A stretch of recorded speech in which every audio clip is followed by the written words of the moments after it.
일본 취업 성공했다는 그 순간이 인생 최악의 선택이었다. 이 말이 과장이 아니라는 증언이 지금 일본 커뮤니티에서 계속 올라오고 있습니다. 한국에서 실수령 190 정도 받던 평범한 사무직이 인생을 바꿔보겠다고 일본으로 갔다가 완전히 무너졌다는 이야기인데요. 이게 단순 개인 실패가 아니라 구조적인 문제라는 점에서 더 무섭습니다. 지금부터 이 이야기 끝까지 들어보세요. 중간에 반전이 3번 옵니다. 그리고 마지막에는 이걸 아는 사람만 쓸 수 있는 진짜 기회까지 알려드릴게요. 29살의 늦깎이로 일본 전문학교 유학을 결심한 남성이 있었습니다. 2년짜리 전문학교 과정을 마치고 졸업하자마자 바로 취업 비자까지 받아서 지방 중소기업에 정식 입사. 나 이제 해외에서 산다.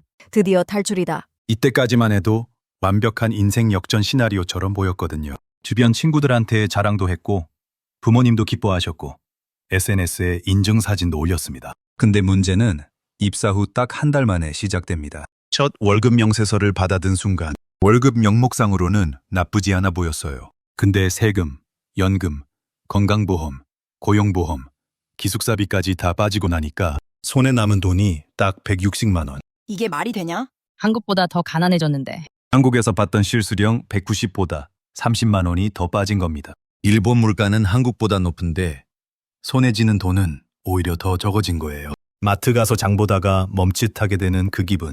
편의점 도시락이 비싸 보여서 망설이게 되는 그 순간. 내가 여기까지 와서 뭐 하는 건가? 이런 생각이 들기 시작한 거죠. 여기서 첫 번째 반전입니다. 일본은 기본적으로 사회보험 부담이 굉장히 강합니다. 건강보험료, 후생연금, 고용보험까지 합치면 월급의 거의 15에서 20%가 사회보험으로 빠져나가요. 여기에 주민세까지 더해지면 신입 1년차는 특히 더 타격이 큽니다. 주민세는 전년도 소득 기준으로 다음 해에 부과되는데 일본에서 소득이 처음 생기는 2년차부터 갑자기 청구서가 날아오거든요. 아무것도 모르는 상태에서 이걸 맞으면 진짜 멘탈이 흔들립니다.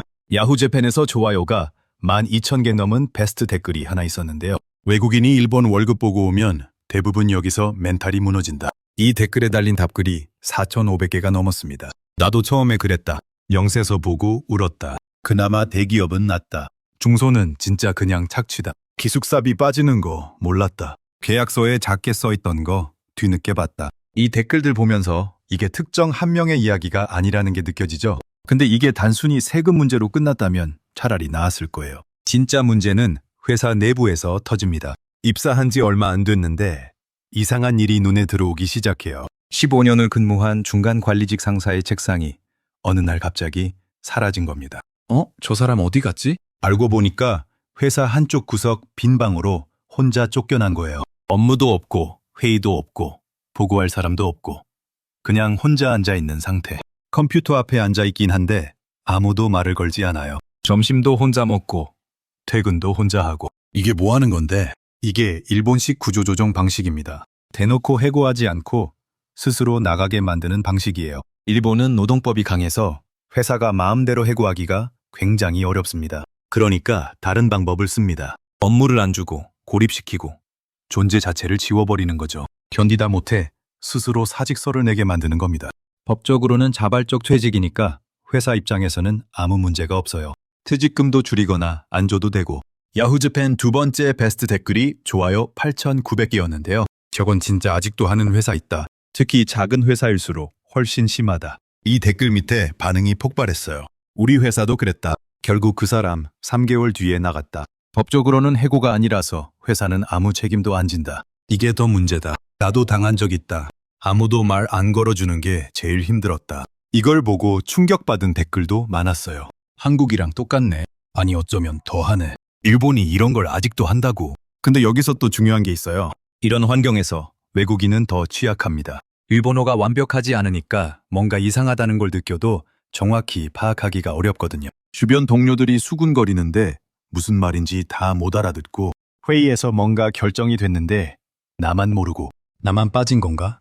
아니면 원래 이런 건가? 이 불안감 속에서 하루하루 버티는 거예요. 여기서 두 번째 반전이 옵니다. 일본이 안정적인 나라라는 이미지. 이거 절반만 맞는 이야기라는 겁니다. 정확히는 대기업 정규직 일본인에게만 해당되는 이야기예요. 실제로 일본 후생 노동성 최신 데이터를 보면 종업원 300명 미만, 중소기업과 대기업의 평균 급여 격차가 월 13만 엔 이상입니다. 우리 돈으로 거의 120만 원이 넘는 차이예요. 같은 일을 해도 어느 회사에 들어가느냐에 따라 연봉이 1,400만 원 이상 차이가 난다는 겁니다. 일본 대기업은 진짜 천국이에요. 복지, 안정성, 연봉, 사내 문화까지 모든 면에서. 근데 중소기업은 완전히 다른 세계거든요. 그리고 외국인은 대부분 중소기업으로 들어갑니다. 왜냐? 언어 문제, 경력 문제, 비자 문제. 이 세 가지 때문에 선택지가 좁아지는 거예요. 결국 남는 자리가 거기뿐이다. 이게 현실입니다. 2024년 일본 법무성 자료에 따르면 외국인 취업자의 62%가 50명 미만 소규모 사업장에 집중되어 있습니다. 대기업 외국인 비율은 전체의 8%도 채 안 됩니다. 이 통계만 봐도 구조가 다 보이죠. 처음부터 선택지 자체가 기울어져 있던 겁니다. 이건 단순히 운이 없어서 나쁜 회사에 걸린 게 아니에요. 여기서 좀 더 충격적인 이야기 하나 더 드릴게요.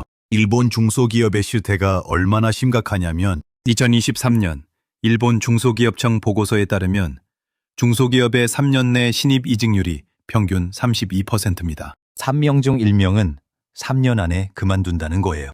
그리고 지방 중소기업으로 좁히면 이 수치가 40%를 넘어갑니다. 일본인들도 버티질 못하는 구조라는 겁니다. 야후 재팬 댓글에서 이런 반응이 나왔어요. 지방 중소기업은 일본인도 안 간다. 이유가 다 있다. 서울에서 지방 중소기업 가는 한국인이랑 똑같은 상황이다. 이 댓글이 좋아요 5,200개를 받았습니다. 정확한 비유예요. 서울 사람이 지방 소도시 중소기업 간다고 생각해 보세요. 연봉도 낮고 인프라도 부족하고 이직 기회도 적고. 일본에서 외국인이 지방 중소기업 들어가는 게 정확히 그 상황입니다. 근데 일본은 거기에 언어 장벽과 문화 장벽까지 추가되는 거예요. 그리고 이런 상황에서도 일본인들의 반응이 좀 다릅니다. 야후 재팬 댓글을 쭉 보면 이런 댓글이 꽤 많거든요. 그래도 일본이 낫다. 해고가 어렵고 사회 안전망이 있으니까 일단 들어가면 어떻게든 된다. 이게 일본인 입장에서는 맞는 말이에요. 일본어도 되고 문화도 알고 인맥도 있으니까. 근데 외국인 입장에서는 완전히 다르게 느껴집니다. 해고는 안 당하는 대신 버티기 힘든 환경이 만들어지는 거거든요. 아까 말씀드린 그 고립 방식. 이게 외국인한테는 더 치명적으로 작동합니다. 언어 장벽 때문에 뭔가 이상하다는 걸 법적으로 대응하기도 어렵고 상담할 창구가 어디 있는지도 모르고 차라리 잘리는 게 낫겠다. 이런 말까지 나오는 게 이해가 됩니다. 잠깐 여러분한테 질문 하나 드릴게요. 만약 지금 이 선택을 해야 한다면 한국에서 실수령 190만 원, 일본에서 실수령 160만 원. 돈만 보면 한국이 낫죠. 근데 환경, 미래 가능성, 해외 경험까지 포함하면 어떻게 될까요?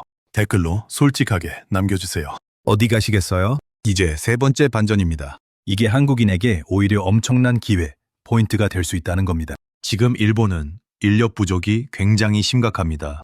특히 지방은 더 심하고요. 일본 총무성 통계에 따르면 2025년 기준 일본 전체 구인 배율이 1.29배인데 지방 제조업은 2.1배를 넘는 곳도 있습니다.